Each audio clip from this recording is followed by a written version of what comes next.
ঋত্বিক ঘটক প্রথমে অপমান করেছিলেন, তারপর বলেছিলেন তুই তো আমাকে পাগল করে দিবি। গীতাদের অবিশ্বাস্য স্মৃতিচারণ। নমস্কার, আমি তনুপ বলছি। আজকে 15 দিনের অভিনেত্রী গীতাদেরকে নিয়ে নতুন একটা ভিডিও আপনাদের সামনে বলবো। ঘটনাটি এরকম, বাংলা সিনেমার ইতিহাসে এমন কিছু ঘটনা রয়েছে যা শুনলে মনে হয় যেন সিনেমার চেয়েও নাটকীয়। আজ আমি বলছি কিংবদন্তি অভিনেত্রী গীতাদের মুখে শোনা এমনই এক অবিশ্বাস্য কাহিনী। ঋত্বিক ঘটকের সঙ্গে তার প্রথম সাক্ষাৎ, মেঘে ঢাকা তারার নীতা চরিত্র হারানোর আক্ষেপ এবং ডাইনি ছবিতে তার অনবদ্য অভিনয়ের নেপথ্যের গল্প। ঘটনাটা শুরু হয় পরিচালক ঋত্বিক ঘটকের অসমাপ্ত ছবি কত অজানারে সময়। সেই ছবিতে অভিনয়ের জন্য অভিনেতা কালী ব্যানার্জি গীতাদেরকে ঋত্বিক ঘটকের কাছে নিয়ে যান, কিন্তু প্রথম দেখায় ঋত্বিক ঘটক তাকে বিশেষ গুরুত্বই দেননি। কেবল কালী ব্যানার্জির অনুরোধে একটা ছোট চরিত্রে অভিনয়ের সুযোগ দেন। প্রথম দিনে শুটিংয়ে গীতাদের কোনো সংলাপই ছিল না, শুধু একটি অভিব্যক্তি দিতে হবে। শটের আগে ঋত্বিক ঘটক বলেছিলেন, এই যে ভদ্রমহিলা, আপনার নাম কি? গীতা দেবী। এটা কিন্তু থিয়েটার নয়, সিনেমা। সেইভাবেই এক্সপ্রেশনটা দেবেন। এই কথায় গীতাদে খুব নার্ভাস হয়ে পড়েছিলেন, তবুও চরিত্র অনুযায়ী অভিনয় করলেন। আর তারপরেই ঘটল সেই ঐতিহাসিক মুহূর্ত। কাট বলার সঙ্গে সঙ্গে ঋত্বিক ঘটক ছুটে এসে তাকে জড়িয়ে ধরে উচ্ছ্বসিত কণ্ঠে বললেন, অসাধারণ, কি দুর্দান্ত সিনেমাটিক এক্সপ্রেশন দিলি রে তুই। তুই তো আমাকে পাগল করে দিবি। যিনি কয়েক মিনিট আগেও আপনি বলে দূরত্ব রেখেছিলেন, তিনি মুহূর্তের মধ্যে তুই বলে আপন করে নিলেন।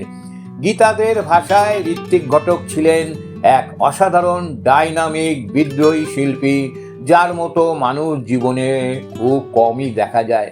যদিও কত অজানারে শেষ পর্যন্ত অসমাপ্ত থেকে যায়, কিন্তু কিছুদিন পর ঋত্বিক ঘটক আবার গীতাদেরকে ডেকে পাঠান তার নতুন ছবি মেঘে ঢাকা তারার জন্যেও। প্রথমে তিনি বলেছিলেন নীতা চরিত্রে অভিনয় করবেন গীতাদে।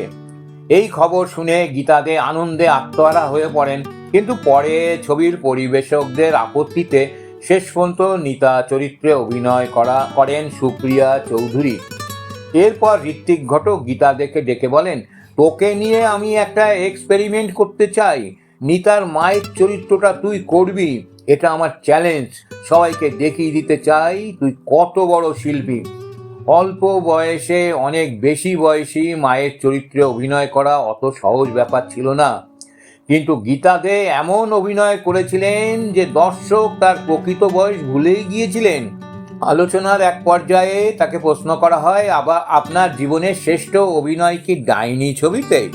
হেসে গীতাদে উত্তর দিয়েছিলেন, সাংবাদিকরে ওটা আপনারাই বিচার করবেন।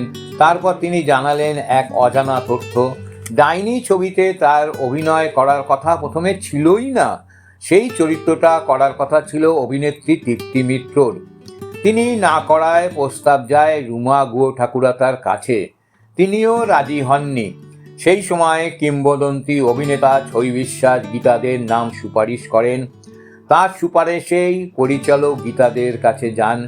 ছবিটি মুক্তির পর সংবাদপত্রে গীতাদের অভিনয়ের ভূয়সী প্রশংসা প্রকাশিত হয়। গীতাদের মতে সেটাই ছিল তার জীবনের সবচেয়ে বড় পুরস্কার। গীতাদে জানিয়েছিলেন তিনি সারা জীবনে এত ছবিতে অভিনয় করেছেন যে সঠিক সংখ্যা তার নিজের কাছেও নেই। তবু ঋত্বিক ঘটক নন, সত্যজিৎ রায় তাকে সমাপ্তি ছবিতে অপর্ণা সেনের মায়ের চরিত্রে অভিনয় করার সুযোগ দিয়েছিলেন।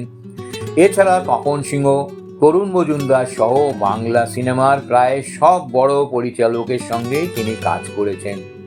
তবে জীবনের শেষ দিকে তার একটি আক্ষেপ ছিল, নতুন প্রজন্মের তথাকথিত ইন্টেলেকচুয়াল পরিচালকদের ছবিতে তিনি সেভাবে সুযোগ পাননি। কিন্তু তার বিশ্বাস ছিল একদিন না একদিন তারা তাকে ডাকবেন, আর তখন তিনি আবারও প্রমাণ করবেন একজন প্রকৃত শিল্পীর অভিনয়ের কোনো বয়স হয় না। এই কারণে গীতাদে শুধু একজন অভিনেত্রী নন, তিনি বাংলা অভিনয় জগতের এক জীবন্ত ইতিহাস। আচ্ছা, আপনারা গীতাদের সমস্ত ঘটনা শুনলেন। আপনাদের কাছে আমি জিজ্ঞাসা করি, আপনাদের মতে গীতাদের সেরা অভিনয় কোন ছবিতে? মন্তব্য অবশ্যই জানান। এবং এতে লাইক শেয়ারও করবেন ও চ্যানেলটাকে অতি অবশ্যই সাবস্ক্রাইব করে দেবেন। নমস্কার।